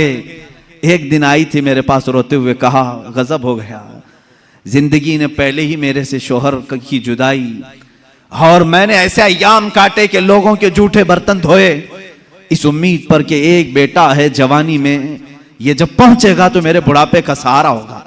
लेकिन मुफ्ती साहब ऐसा हो गया कि मेरा बेटा बदमाशों की सोहबत में चला गया। अब मेरा वो आखिरी सहारा भी खत्म है, मैं किसके पास जाऊं। वो गम के मारे इतना रोई थी। मैं जब भी आज याद करता हूं उस खातून को तो मुझे तन्हाई में रोना आता है। मैं जितनी कोशिश हो सकी मैं कोई बहुत बड़ा मौसर आदमी नहीं हूँ, एक छोटा तालिब इल्म। सोचा कि उस नौजवान बच्चे को बुलाऊं, उसके साथ मैंने थोड़ा वक्त गुजारा, उसे समझाया तेरी माँ की कदर और कीमत क्या है। वो एक बेवा है, एक बेवा है, वो 4 औरतों के साथ बैठने में शर्म करती है। क्या तू अपनी माँ के साथ वक्त नहीं बिताता? दुनिया में तेरे दोस्त होंगे, तुझे दोस्त छोड़ करके जाएं तो तुझे कितनी तकलीफ होती है। तू सोच अपनी माँ को, उसके तो कोई दोस्त नहीं और उसका बेटा भी उसको रात अकेला छोड़कर जाता है। वो रोया मेरे पास, कहा कि हजरत मैं वादा करता हूं अपनी माँ के लिए मैं काम करूंगा। मैंने समझाया, दूसरे दिन कहा मैं नौकरी के लिए तलाश में चलता हूं। मुझे वो बात आज भी याद है, तकरीबन 6-7 साल हो गए होंगे। वो नौजवान है अभी भी, वो सुनता भी होगा। उसने कहा अम्मा से मैं कहता हूं मैं नौकरी करता हूं। माँ उस दिन बड़ी खुश हुई, कहा हजरत आपने मेरे बच्चे को सीधे रास्ते पर लाने में बड़ी मेरी मदद की है। बस जिंदगी की एक ही ख्वाहिश रह गई है कि मैं अपने बेटे की कमाई खा लूं। मेरा बेटा कमा करके लाया हो, मैं वो खा लूं। जिंदगी भर लोगों के जूठे बर्तन धो धो करके बच्चे को पाला है, एक बार मेरा बेटा खिलाए मुझे। वो इस आस में रही। वो बेंगलुरु या कहीं किसी इलाके में नौकरी पर गया, महीना गुजरा था, तनख्वाह आई उसकी। उसने कहा तनख्वाह संभाल कर, पहली तनख्वाह मैं अपनी माँ को लेके जाता हूँ। वो पूरा अपनी तनख्वाह, अपनी सैलरी लेकर के गांव पहुंचा था। उसे पता ही नहीं था, उसके घर के पास भीड़ जमा हुई थी। जब उसने देखा तो लोगों ने कहा कि तेरी माँ का रात में इंतकाल हो चुका। उसने वो पैसों का लिफाफा अपनी माँ के कदमों में रखा। आज तक जब कभी वो मिलता है तो फूट कर रोता है, कहता है मेरी माँ इसी आस में दुनिया से चली गई कि बेटे की एक कमाई खा लूँ। लेकिन मुझसे ज्यादा बदनसीब कौन है इस दुनिया में, जो माँ के कमाए हुए जूठे बर्तन को धोए हुए कमाई तो खा लिया, अपने हाथों का एक लुकमा में अपनी बेवा माँ को खिला नहीं सका। ऐ नौजवानों, क्या इसी का नाम जिंदगी है? क्या इसी का नाम ईमान है? तुम्हारे अखलाक तो वो होने चाहिए कि तुम बाहर जाओ तो तुम्हारे माँ बाप तुम्हारे अखलाक पर फख्र करें। तुम्हारी एक एक कमाई के लिए वो आज भी इंतजार में है। एक बात याद रखना, माँ बाप लालची नहीं है तुम्हारे, लेकिन सिर्फ उनकी ख्वाहिश ये होती है कि बेटा अपने पैरों पर खड़ा हो जाए। जब मुर्गी अपने चूजों को खुद खाते हुए देखती है तो खुश हो जाती है। पहले चोंच से दाने तोड़ तोड़ के खिलाती रहती है, लेकिन जब बच्चे खाने के लायक हो जाते हैं तो खुश होती है।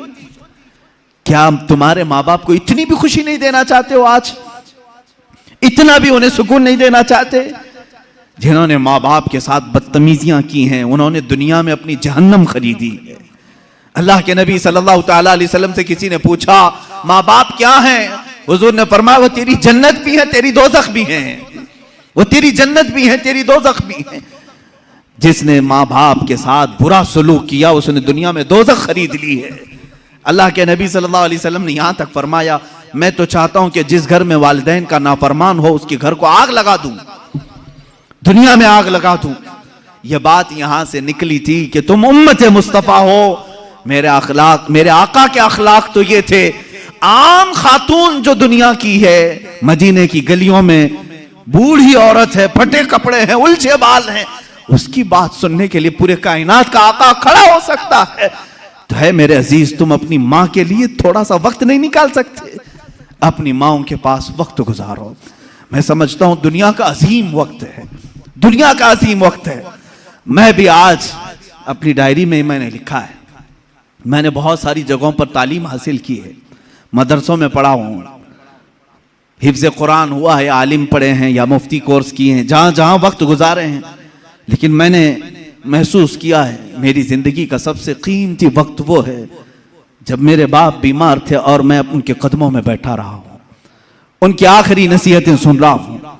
उससे बेहतर वक्त हमारी ज़िंदगी में नहीं आया। एक मेरे उस्ताद गिरामी, मुर्शिद गिरामी के पास गुजारा हुआ वक्त, वो मेरी ज़िंदगी का लुब्बे लुबाब है, हासिल कलाम है। मैं समझता हूँ मेरी नजात का कोई जरिया है तो यही दो वक्त है।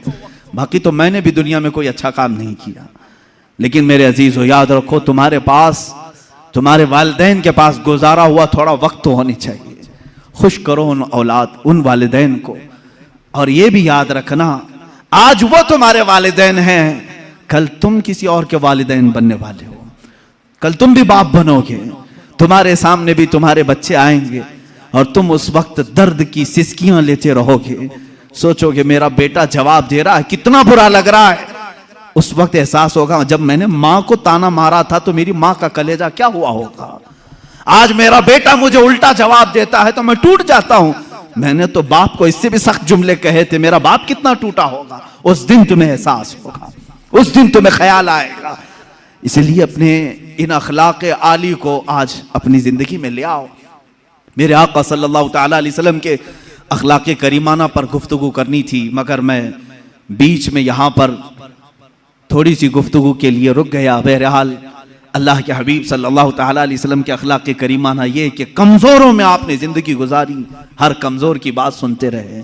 एक सहाबी हैं ज़ाहिर बिन हराम अशजई रज़ियल्लाहु ताला, निहायत गरीब सहाबी थे, गांव के रहने वाले थे और सब्जियां जमा करके मदीने में बेचने के लिए आते थे।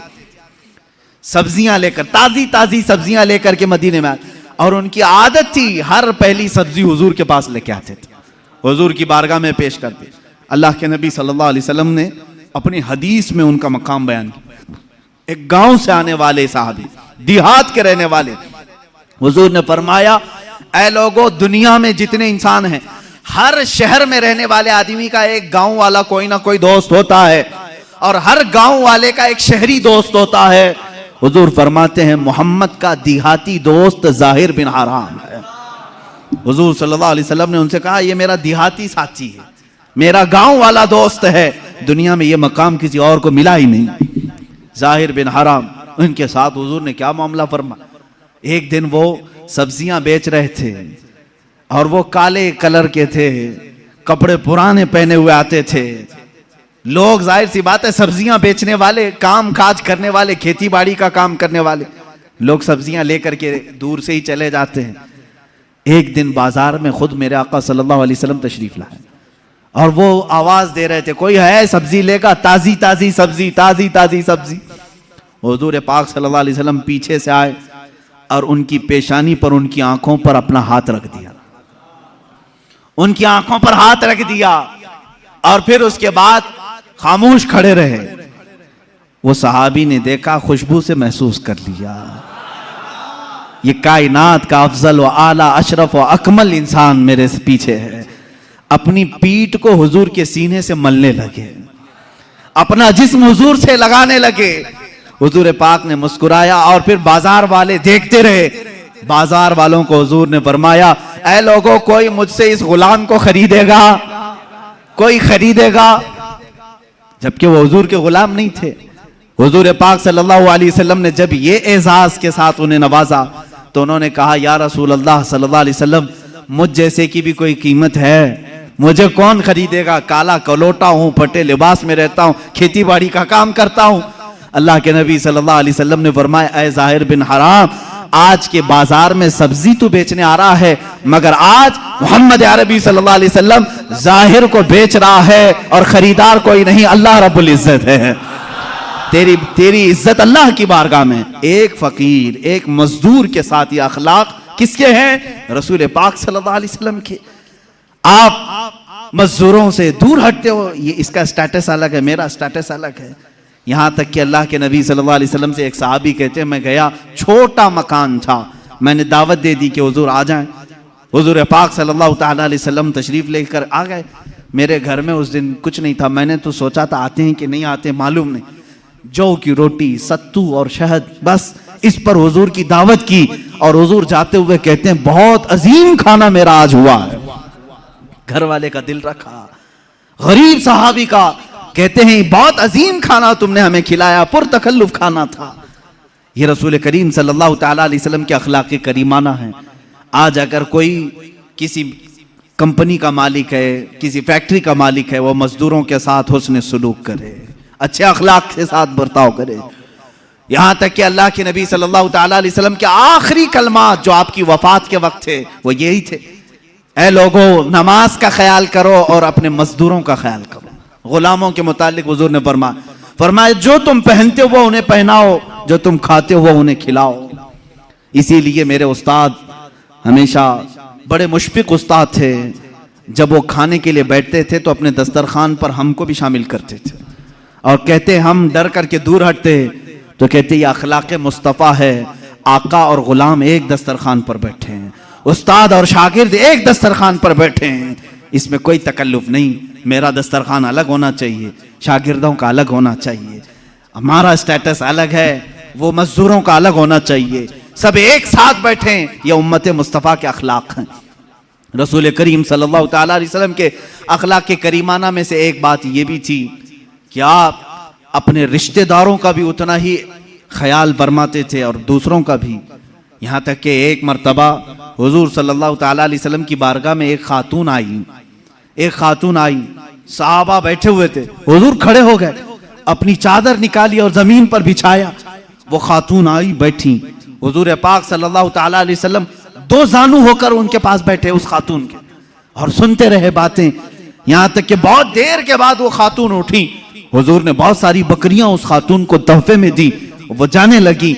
सहाबा ने कहा, या रसूल अल्लाह सल्लल्लाहु अलैहि वसल्लम, इतनी ताजीम किसी औरत की हमने नहीं देखी। हुजूर पाक सल्लल्लाहु अलैहि वसल्लम ने फरमाया, मेरे साहबा, वो मुझे दूध पिलाने वाली माँ हलीमा सादिया थी, मुझे उसने 2 साल दूध पिलाए हैं। जो सिर्फ रजाई माँ है उसका अदब मेरे आका इस कदर फरमाते थे। अपनी चादर पाक बिछाई और उनके सामने दो जानू होकर बैठे रहे। यहाँ पैदा की हुई माँ के साथ बुरा सलूक किया जाता है। एक बार हजरत शैमा आई, हुजूर सल्लल्लाहु अलैहि वसल्लम की दूध शरीक बहन, हजरत हलीमा सादिया की बेटी। रसूल करीम सल्लल्लाहु तआला अलैहि वसल्लम ने उनके लिए इतना एजाज किया कि उनकी दावत फरमाई, उनको तोहफे दिए, हदिये दिए और इज्जत के साथ उन्हें रुखसत किया। हजरत शैमा अपने कबीले में आई बहुत सारा माल लेकर के। लोगों ने पूछा, कहां से आई शैमा, पहली बार तेरे पास, इतनी बरकत देख रही हैं। शैमा ने कहा, बरकत वाले मेरे बड़े भाई के पास से आ रही हूं। वो रजाई भाई थे रसूल करीम सल्लल्लाहु अलैहि वसल्लम के। क्या हम भी अपनी बहनों का ऐसा अदब करते हैं? वो हुजूर की सगी बहन नहीं थी, दूध शरीक बहन थी। तुम्हारे घरों में बहनें आए तो अच्छा खाना खिलाओ, अच्छा पकाओ, उन्हें इज्जत के साथ रुखसत करो। बहनें तुम्हारी दूसरे घर भी आई गई हैं, ये नहीं कि नाक भाव सकेड़ लिया और माथा चढ़ा लिया, आई है पता नहीं घर में क्या हो जाएगा, कुछ नहीं। हर मर्द को चाहिए वो अपनी बहनों का अदब भी करें, उनके साथ इज्जत के साथ पेश आए। ये मेरे आका के अखलाक करीमाना में से है, रसूल पाक के अखलाक में से है। एक बार गरीबों का हक दिलाना ये मेरे आका की शान थी। कौन है आज के जमाने में जो मजलूमों की आवाज उठा सके? ए मेरे अजीजों, अगर तुम रसूलुल्लाह के सच्चे उम्मती हो तो मजलूमों की आवाज उठाने वाले बन जाओ। हम जो यहां से मिंबर से आवाज उठाते हैं, यह हमारी अपनी आवाज नहीं। मैं तो यही समझता हूं जो मेरे नबी से हमने सीखा है वही आवाज उठाएंगे। मक्का मुकर्रमा में जुबैद एक इलाका है यमन का, वहां से एक शख्स आया, 3 ऊंट लेकर के आया, बहुत खूबसूरत ऊंट। वो जुबैदी शख्स था, वो मक्का में आया और ऊंट बेचने के लिए पूरे बाजार में उससे हसीन और जमील ऊंट थे ही नहीं। अब उसने कीमत लगाई, महंगे भी थे। उसका इरादा यह था कि अच्छी कीमत लेकर के वापस जाऊंगा, लेकिन मक्का में अबू जहल की दादागिरी भी चलती थी, गुंडागर्दी थी। वो गुंडा था मक्के का और उसकी बात पर लोग डरते भी थे। और इसीलिए हम कहते हैं गुंडागर्दी मत करो, इसलिए कि अबू जहल की तुम जुर्रियत में नहीं हो, तुम मुस्तफ़ा की उम्मत में हो। मेरे आका सल्लल्लाहु तआला अलैहि वसल्लम गुंडों को उनके मकाम तक पहुंचा भी दिया करते थे, दादागिरी करने वाले। अबू जहल गया और पूछा, क्या कीमत है इसकी? तो जुबैदी ने कहा, जो भी कीमत लगाया 1,000 दीनार, बहुत महंगे ऊंट थे, 1,000 दीनार। अबू जहल ने कहा, ये तीनों ऊंटों की जो कीमत है ना, इसका 1/3 मैं दूंगा बस, यानी 1,000 दीनार में पूरे ऊंट दे दे बस, इससे ज्यादा नहीं। अब अबू जहल इतनी कम कीमत लगाया था जो मक्का के बाजार में भी नहीं थी, उसका हक मार रहा था जो यमन से बाजार में बेचने आया था। लेकिन बात यह थी कि अबू जहल की कीमत के बाद फिर दूसरा कोई कीमत लगाने को तैयार भी नहीं होता। अब बाजार में कोई नहीं आ रहा इससे ज्यादा देने के लिए। अब इससे ज्यादा देगा तो अबू जहल उसको मारेगा, मेरी बोली पर तू कैसे बोली लगाया, क्या तू मेरे से बड़ा सेठ है? वो जमाने का सेठ भी था, मारता था लोगों को। अब वो परेशान हो गया यमनी जुबैदी शख्स, आखिरकार वो कई लोगों के पास गया, बड़े बड़े अशराफ मक्का जो थे उनके पास गया, रिक्वेस्ट किया कम से कम मेरे जाने भर का हो जाए, यमन पहुंचने का कीमत बढ़ा दो, थोड़ी मेरे ऊंटों की कीमत बढ़ाओ, देख नहीं रहे बहुत कीमती ऊंट है। कोई उसकी नहीं सुना। यहां तक कि हुजूर पाक सल्लल्लाहु अलैहि वसल्लम हजरत अबू बकर, हजरत उमर, हजरत उस्मान के साथ हरम काबा में बैठे हुए थे, मक्का मुकर्रमा में बैठे हुए थे। वो शख्स हुजूर पाक सल्लल्लाहु अलैहि वसल्लम के पास सीधा आया और कहा, ए अहले कुरैश, तुम्हारे यहां तिजारत के लिए कौन आएगा? तुम्हारे यहां गरीबों का इस्तेहसाल किया जाता है, जुल्म किया जाता है, कीमतें घटा करके ली जाती हैं, गुंडागर्दी है, दादागिरी है, कौन आएगा तिजारत करने? हुजूर पाक सल्लल्लाहु अलैहि वसल्लम खड़े हो गए, कहा कौन तेरे साथ गुंडागर्दी किया, कौन है तेरे साथ दादागिरी किया? उसने अपना पूरा वाकया सुनाया, मेरे ऊंटों की इतनी कीमत मैंने लगाई, अबू जहल ने गिरा करके इतनी कीमत लगाई और उसकी कीमत के बाद कोई दूसरा कीमत लगाने को तैयार ही नहीं। हुजूर पाक सल्लल्लाहु अलैहि वसल्लम ने फरमाया, चल मैं तेरे साथ चलता हूं। बाजार में हुजूर तशरीफ लाए, बाजार में आए अल्लाह के नबी सल्लल्लाहु ताला अलैहि वसल्लम, पूरे बाजार में कोई उन ऊंटों को खरीदने की हिम्मत नहीं कर रहा है। हुजूर ने सारे मजमे में पुकार कर कहा, तेरे ऊंटों की क्या कीमत है? उसने पहले जो कीमत बताई वही बताई, ये ऊंटों की कीमत है। अल्लाह के नबी सल्लल्लाहु अलैहि वसल्लम ने फरमाया, मंजूर है, मुझे मंजूर है। अबू जहल भी खड़ा था, खामोश खड़ा था, देख रहा था कि कौन कीमत लगाएगा। हुजूर ने लगाया, 3000 दिरहम दीनार दिए और तीनों ऊंट ले लिए और खुद बाजार में खड़े हो गए। अब कोई मुझसे ऊंट खरीदेगा? कोई है जो मुझसे ऊंट खरीदे? हुजूर ने तिजारत भी सिखाई, यहां तक कि हुजूर पाक सल्लल्लाहु ताला अलैहि वसल्लम ने 2 ऊंटों की कीमत वो रखी जो उसने 3 ऊंटों की रखी थी, बढ़ा करके, यानी 3 ऊंटों की 3000 थी, हुजूर ने 2 ऊंटों की कीमत 3000 रखी और उसी वक्त बाजार में खरीदार भी आए और बिक भी गए। एक ऊंट फायदे में बचा रहा, 3000 जो हुजूर ने उसको दिए थे वो 3000 2 ऊंटों में वापस आए, एक ऊंट फायदे में बचा रहा। उस एक ऊंट को मेरे आका सल्लल्लाहु अलैहि वसल्लम ने बेचा, तीसरा खरीदार आया और वो पूरे माल को वही यमनी जुबैदी शख्स के हवाले किया, अपने अहले खाना को, अपने घर वालों को सब में तकसीम किया।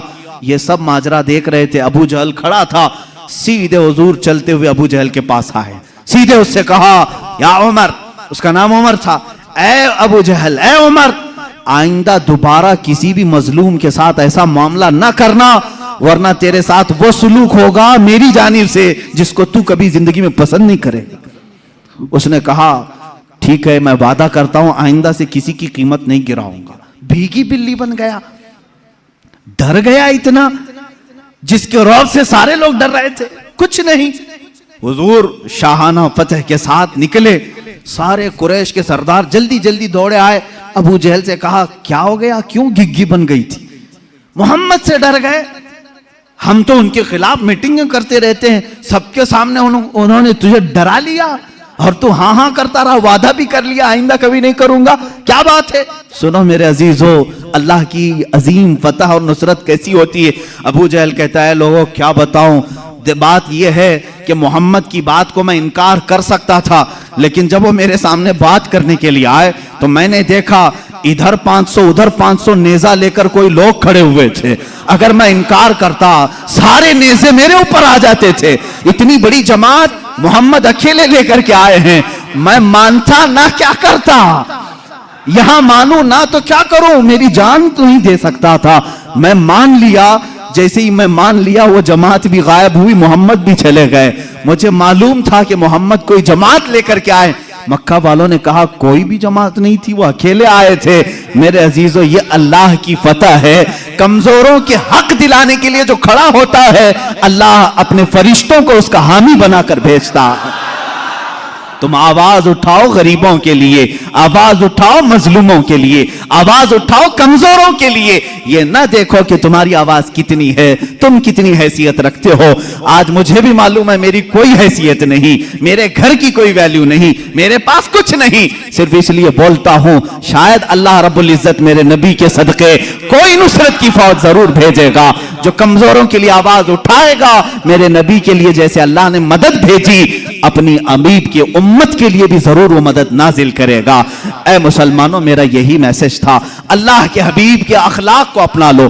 अल्लाह के रसूल सल्लल्लाहु ताला अलैहि वसल्लम से अजीम अखलाक किसी और के नहीं है। रहम के मामले में, माफ करने के मामले में, सच बोलने के मामले में, वादा वफाई के मामले में, अमानत के मामले में, और लोगों से मुलाकातों के मामले में, एक दूसरे को खिलाने के मामले में, एक दूसरे से बात करने के मामले में, एक दूसरे के दुख दर्द में शरीक होने के मामले में, लोगों के जनाजे उठाने के मामले में, बीमारों की इयादत करने के मामले में, बच्चों को मुस्कुराने के मामले में, औरतों की बातें सुनने के मामले में, बेवाओं का बोझ उठाने के मामले में, हर चीज में मेरे आका के अखलाक की कोई मिसाल नहीं। मक्का की एक बूढ़ी औरत अपना सामान लेकर के खड़ी है, मेरे आका उसके पास चले गए। बीबी कहां जा रही है? कहा एक मजदूर चाहिए, मेरा सामान उठाए और ले जाए। हुजूर ने कहा मेरे कंधे हाजिर है, मैं ले चलता हूं। उस बूढ़ी औरत के सामान को अपने कंधों पर उठाया। वो खातून जहां तक कहती रही हुजूर चलते रहे। एक घर में जाकर उस खातून ने सामान उतरवाया, साफ करके हुजूर ने उसको उस घर में शिफ्ट किया। मेरे आका ने पूछा यहां क्यों आई बड़ी भी? वो खातून कहती है बेटा बात बता रही हूं, गौर से सुन ले। मक्का में मोहम्मद नाम का एक जादूगर आया हुआ है, उससे डर करके मैं मक्का छोड़कर यहां आई हूं, मक्का छोड़कर यहां आई हूं। कहा मोहम्मद नाम का जादूगर आया है, उसका जादू सब पर चल जाता है। मैं नहीं चाहती कि मेरे ऊपर भी जादू हो जाए, मेरा दीन बदल जाए। मैं मक्का छोड़कर यहाँ आई हूँ। मेरे आका की आंखों में आंसू आ गए। क्या प्रोपेगेंडा फैलाया था शैतानों ने, जालिमों ने, काफिरों ने। उस खातून ने पूछा तुम क्यों रोते हो? कहा जिसके डर से तुम आई हो वो नाम मोहम्मद मेरा है, वो नाम मोहम्मद मेरा है। वो खातून फिर हुजूर पाक सल्लल्लाहु अलैहि वसल्लम के पास अदब के साथ खड़ी हो गई। कहा ऐ मेरे नौजवान, अगर तेरा ही नाम मोहम्मद है तो मैं गवाही देती हूँ तेरा लाया हुआ दीन सबसे सच्चा दीन होगा। जो बूढ़ों का ख्याल करता हो और कमजोरों का बोझ उठाता हो वो झूठे दीन का दाई नहीं हो सकता। अखलाके रसूल में आ जाओ मेरे अजीजों। मेरे आका सल्लल्लाहु ताला अलैहि वसल्लम ने गुरबा और मसाकीन के बोझ उठाए। हमें चाहिए कि कमजोरों की इआनत करें, ताउन करें। अल्लाह के नबी सल्लल्लाहु ताला अलैहि वसल्लम ने अपने दस्तरखान पर अपना खाना दूसरों के लिए छोड़ दिया और खुद भूखे रह गए। कुल जहां मिल्क और जौ की रोटी ग़िज़ा, उस शिकम की कनाअत पे लाखों सलाम। मेरे आका सल्लल्लाहु ताला अलैहि वसल्लम के उन अखलाक़े करीमाना पर पूरी रात गुफ्तगू करते चले जाएं, लेकिन मैं बताता हूं सब कुछ अखलाक मिलेंगे लेकिन दुनिया में सानी कोई नहीं मिलेगा, दूसरा कोई नहीं मिलेगा। उन अखलाक का पैकर कोई तीसरा दूसरा नहीं मिलेगा। बच्चों के साथ भी वही अखलाक हैं। एक बार बच्चों के साथ बैठे हुए हैं, सबको खिलाते थे। जब भी हुजूर तिजारत से आते थे, कैफियत साहबा बताते हैं, हुजूर मदीने में इंटर हो रहे हैं या मक्का में दाखिल हो रहे हैं तिजारत के बाद, हुजूर सल्लल्लाहु अलैहि वसल्लम पूरे मोहल्ले के बच्चे भागते हुए हुजूर के पास आते। कोई जुब्बे से लटक गया, कोई कंधे से लटक गया, कोई कहां लिबास पकड़ा हुआ है, हुजूर किसी को रोकते नहीं, सारे बच्चों के साथ आते और तिजारत में उनके लिए कुछ ना कुछ लाए होते। सब बच्चों को वो गिफ्ट देते और सब हंसी खुशी चले जाते। एक साहबियां हैं उम्मे खालिद, छोटी बच्ची हैं। हुजूर सल्लल्लाहु ताला अलैहि वसल्लम साहबा को कुछ बयान कर रहे हैं, वो चलती हुई आई, हुजूर की चादर निकाली, पीछे हुजूर की मोहरे नबुव्वत है, उससे खेलने लगी। वो निहायत ही खूबसूरत मोहरे नबुव्वत थी। माँ बाप ने डांट करके कहा बच्ची से, उम्मे खाली से हट जा। रसूलुल्लाह के कंधे के पास पहुंच गई। हुजूर ने फरमाया दाहा तलाबू, छोड़ो उसे खेलने दो मेरे साथ। यह अखलाक मेरे आका सल्लल्लाहु अलैहि वसल्लम, छोड़ो उसको मेरे साथ खेलने दो। उस बच्ची को भी खेलने के लिए अपना जिस्म पाक अता किया। ये बच्चों के साथ एक बार मोहल्ले से गुजर रहे हैं, छोटे छोटे बच्चे नकल करते रहते हैं किसी न किसी की। एक है बच्चे उसमें अबू महजूरा, सारे बच्चों को जमा करके कहते हैं बिलाल कैसे अजान देते मैं बताऊं? बच्चों ने कहा हाँ बताओ। वो एक ऊंचे कट्टे पर खड़े हो जाते हैं, हजरत बिलाल जैसे मस्जिद में अजान देते थे, ये बच्चा नकल करके बता रहा है। हुजूर वहीं से गुजर रहे थे, पीछे जाकर खड़े हो गए। सारे बच्चे सामने वाले डर गए, अबू महजूरा को नजर नहीं आए, वो अजान देते रहे। जैसे ही बच्चे इधर उधर डर के सिसकने लगे, सहमने लगे, अबू महजूरा ने पीछे मुड़ करके देखा हुजूर पाक थे।